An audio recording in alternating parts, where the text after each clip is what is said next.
বীৰলাচিত সেনাই উত্থাপন কৰা দাবী আজিও পূৰণ নকৰিলে এছ.কে. পেট্ৰৰ স্বত্বাধিকাৰীয়ে।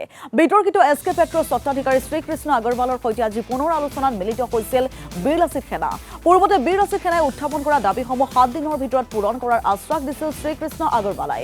কিন্তু শ্ৰীকৃষ্ণ আগৰৱালাই কৌশলপূৰ্ণভাৱে জিলা আয়ুক্তলৈ সকলো কথা ঠেলাৰ চেষ্টা কৰাৰ লগতে পুনৰ বিচাৰিলে 15 দিনৰ সময়। ইফালে এই সন্দৰ্ভত সাংবাদিকে শ্ৰীকৃষ্ণ আগৰৱালাক প্ৰশ্ন কৰাত সাংবাদিকক কোনো ধৰণৰ প্ৰশ্নৰ উত্তৰ নিদিওঁ বুলিও দাম্ভিকতাৰে মন্তব্য কৰিলে শ্ৰীকৃষ্ণ আগৰৱালাই। শীঘ্ৰে দাবীসমূহ পূৰণ নহ'লে পুনৰ আন্দোলনৰ হুংকাৰ বীৰলাচিত সেনা অসমৰ। এছ.কে. পেট্ৰৰ বিপক্ষে কিন্তু প্ৰত্যাহাৰ কৰা নাই। এই আন্দোলন সাময়িকভাৱে স্থগিত হৈছিলে। এই সাময়িকভাৱে স্থগিত হোৱাৰ পিছত ইয়াত যেতিয়া এই কামখিনি তেওঁলোকে আগভাগ নল'লে আমি জিলা উপায়ুক্ত মহোদয়ক এখন কাগজ দিলোঁ। এই কাগজখনত একদম স্পষ্টভাৱে লিখা আছে যে ৰুদ্ৰসাগৰ বাৰিচুকৰ গেছ নিৰ্গমনৰ ফলত আক্ৰান্ত হোৱা পৰিয়ালৰ উচিত ক্ষতিপূৰণ প্ৰদান কৰক।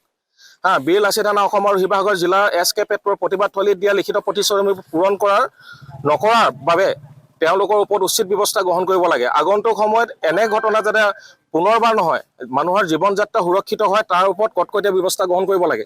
ডি.চি. উপায়ুক্ত মহোদয়ক দিয়া